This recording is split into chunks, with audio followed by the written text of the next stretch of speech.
Hello প্রিয় listeners, আসসালামু আলাইকুম। কেমন আছো তোমরা? আশা করি যার যার অবস্থান থেকে ভালো আছো, ভালোর দলে আছো।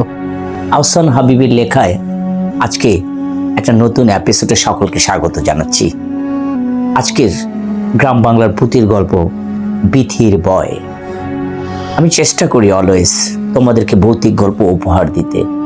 ভৌতিক গল্প, লেখকের সেই ভৌতিক গল্প পড়ার সময় যদি কারো জীবনের সাথে এতটুকু মিলে যায়, এটা একটা কাকতালীয়। এর জন্য লেখক কিংবা পাঠক কেউ দায়ী নয়, শুধু তোমাদেরকে এন্টারটেইনমেন্ট দিতে প্রতিনিয়ত ভৌতিক গল্প উপহার দিয়ে থাকি। তো আজকে চলে যাচ্ছি পুরো গল্পে বিথির বয়। বিথি আগামী বছর 9-এ উঠবে। অবশ্য তাকে দেখলে সেটা বোঝার কোনো উপায় নেই। দেখলে মনে হয় হয়তো 6 কিংবা বড়জোর 7-এ পড়ে। একদিন স্কুল থেকে ফিরে বিথি দেখে ড্রয়িং রুমের পাশে ছোট্ট রুমটা যেটা এতদিন স্টোর রুম ছিল সেটা খালি করে জেরে মুছে পরিষ্কার করেছে মা। কি ব্যাপার মা, এই ঘরটা ঠিকঠাক করছি কেন? কেন তোর বাবা কিছু বলেনি তোকে? কি বলবে? আজ থেকে এটা তোর ঘর। কেন? বাহ, বড় হয়েছিস, এখন বাবা মার সঙ্গে ঘুমাবি। এই দেখ কি সুন্দর বিছানা করা হয়েছে তোর জন্য। বিথির মনটা খারাপ হয়ে গেল। তার আসলে একা একা ঘুমাতে ভয় লাগে। তার ভীষণ ভয়, ভূতের ভয়। তারপরও সে মেনে নিল নিজের একটা ঘর হবে, এটা মন্দ না। ঘরটা ছিল ভালোই হলো। বাবা খুব সুন্দর করে সাজিয়ে দিলেন। বাবা অবশ্য বলেন, একা একা ঘুমাতে কখনো ভয় লাগলে চলে আসবি, পাশের ঘরে তো আমরা আছি। আসলে বাবা ভুল বললেন। ঘরটার পাশেই তবে যেতে হয় একটা লম্বা করিডোর পার হয়ে। তারপর নিজের ঘরটা ভালোবেসে ফেলেছে বিথি। প্রথম যেদিন ঘুমাতে গেল সেই দিন সে টের পেল না, শোয়া মাত্র ঘুম। আসলে ওই দিন স্কুলের ক্লাসে পার্টি ছিল, তাই খুব পরিশ্রমী ছিল, পরিশ্রান্ত ছিল, তাই তো ঘুম যাত্রায় চলে গিয়েছিল বিথি।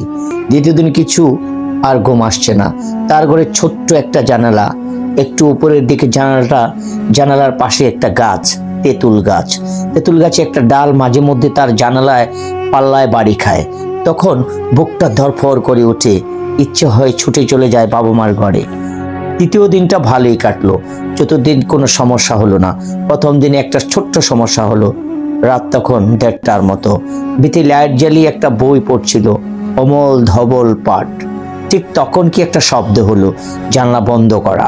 কেউ যেন জানলার টোকা দিল, একবার, দুবার, তিনবার। তারপর মিহি গলায় কে যেন ডাকলো বিথিকে। বিথি, বিথি, বিথি। বিথির প্রথমে মনে হলো মা ডাকছেন। না না, মা না, ডাকে আসছে জানালার পাশ থেকে। বিথির বুকটা ধক করে উঠলো। তারপর সাহস করে বিথি ফিস ফিস করে বলে, কে? আমি। 3বার আমি শব্দটা শুনলো বিথি। এবং ভয়ানক ব্যাপার হচ্ছে শব্দটা বিথির ঘরের ভিতরে। বিথি বই বন্ধ করে সঙ্গে সঙ্গে উঠে বসলো, ঘরে লাইট জ্বালালো। তারপর প্রচন্ড ভয়ে বিথির থরথর করে কাঁপতে লাগলো। বাবা! চিৎকার করে বাবাকে ডাকলো বিথি। অবশ্য ডেকে লাভ নেই, বাবা মা শুনতে পাবে না। একটা কাজ করা যেতে পারে, দেয়ালের শব্দ করলে ওপাশে ঘরে বাবা মা শুনতে পারবেন। তাই করবে, নাকি একটু ছুটে বাবা মার ঘরে চলে যাবে, সেটা ভালো। বিথি তার খাট থেকে নেমে যাবে, কিন্তু খাটটা অনেকটা উঁচু। সে মেঝেতে পা দিতে যাবে, ঠিক তখন বিথির একদম জমে গেল। ঠিক তার খাটের তলা থেকে একটা মাথা বের হয়ে এসেছে, একটা বাচ্চার মাথা, যেন সেটা খাটের নিচে লুকিয়ে ছিল, এখন বের হয়ে আছে। প্রচন্ড ভয়ে লাফিয়ে খাটের উপর উঠে বসলো বিথি। সে টের পেল তার হৃৎপিণ্ড গলার কাছ থেকে দগ দগ করছে। বাচ্চাটার কপাল পর্যন্ত দেখা যাচ্ছে। বাচ্চাটা থেমে গেল, আর বেরোচ্ছে না, যেন খাটের নিচে চিত হয়ে শুয়ে তার সঙ্গে মজা করছে।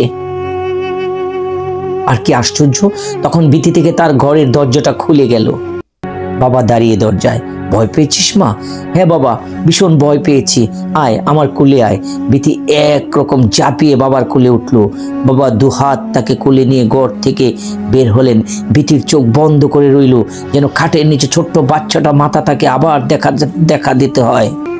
ও কি দাড়ি মেয়েকে কোলে নিয়ে ঘুরছে কেন? মা গম গম চোখে বললেন। ও ভয় পেয়েছে। বাবা বিথিকে পাশে শুইয়ে দেন, নিজে শুয়ে পড়েন, সঙ্গে সঙ্গে ঘুমিয়ে পড়েন বিথি। পরের দিন নাস্তার টেবিলে চা খেতে খেতে বাবা বলেন, কিরে বিথি, কাল রাতে কখন আমার ঘরে এলি? মানে বিতি অবাক, মানে ভয় পেয়েছে এসেছিলি? তুমি তো আমাকে নিয়ে এলে। আমি? বাবা বুড়ো চোখ কষলে বলল, আমি নিয়ে আসছি? বাহ, তোমার মনে নেই? বিতি গত রাতে সমস্ত ঘটনা বাবাকে খুলে বলে। বাবা মা অবাক হয়ে একজন আরেকজনের দিকে তাকান, কোনো কথা বলেন না। মা, আমি আর ওই ঘরে শোবো না। ঠিক আছে মা, শুতে হবে না, বাবা বললেন। মাও মাথা নেড়ে সায় দেন। বিথি মনে মনে হাঁপ ছেড়ে বাঁচলো, মনে মনে সেই বাচ্চাটাকে ধন্যবাদ দেয়, যে কারণে আরো কিছুদিন বাবা মার সঙ্গে ঘুমানো যাবে। তাই বা মন্দ কি, কিন্তু ছেলেটা কে ছিল ওটা?